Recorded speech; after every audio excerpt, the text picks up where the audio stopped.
Lesson 10.8, find perimeter of regular polygons.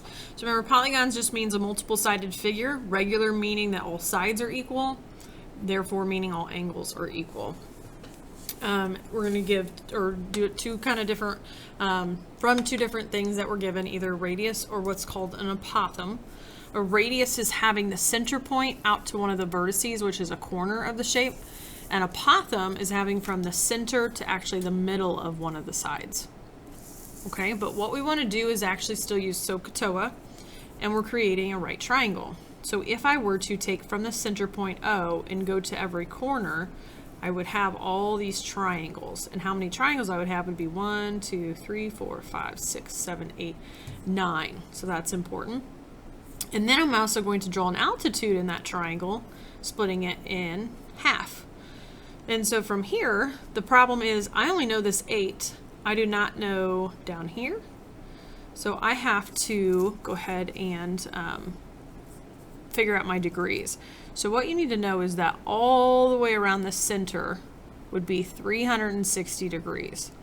But I'm going to take my 360 degrees divided by, I already forgot my sides, 1, 2, 3, 4, 9.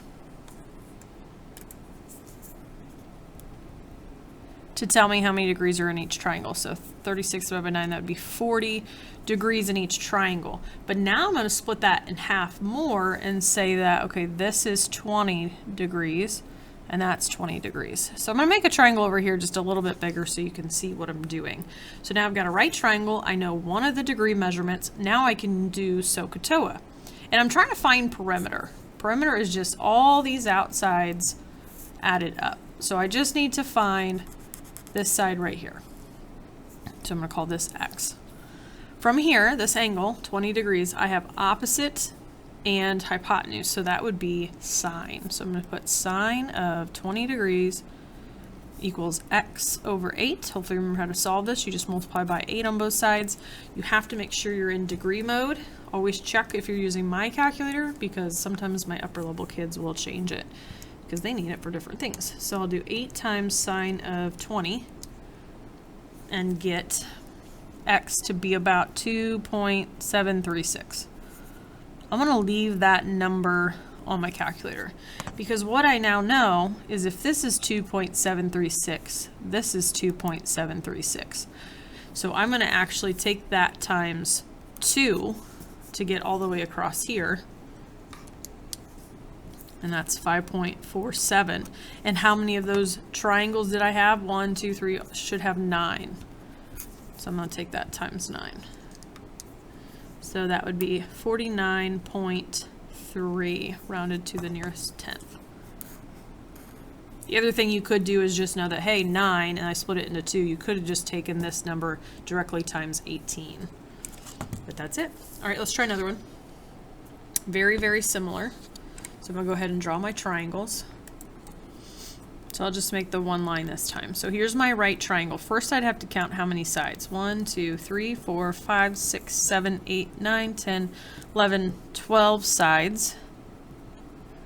So I'm going to take the 360 that would be here in the center, divided by 12, because that would be my bigger triangles. 36 divided by 12 would be 30. That would be 30 degrees each bigger triangle. But then I'm cutting that in half, so really this is 15 degrees in here. So I'll put it right here. And again, if you wanted to just take 360 divided by 24, because that's how many little triangles you would have. So the only difference is now from this angle, I have the adjacent, and I want to find the opposite. So I'm finding this so I can get perimeter again. So I have opposite and adjacent. That would be TOA, or tangent. So I'm going to do tangent of 15 degrees equals opposite over adjacent, multiply by 20. And that's about 5.36. So if that's 5.36, this is 5.36, which would make 10.72. And then I said there was 12 of those triangles, so take that times 12. 128.6 would be the perimeter. Oh, 28.6. So that's it. So it's about you just paying attention to how many degrees are in my triangle. Has to be a right triangle. I can't do anything if I create a triangle here and here. That's not a 90 in there. That's why you have to make an altitude and cut it in half.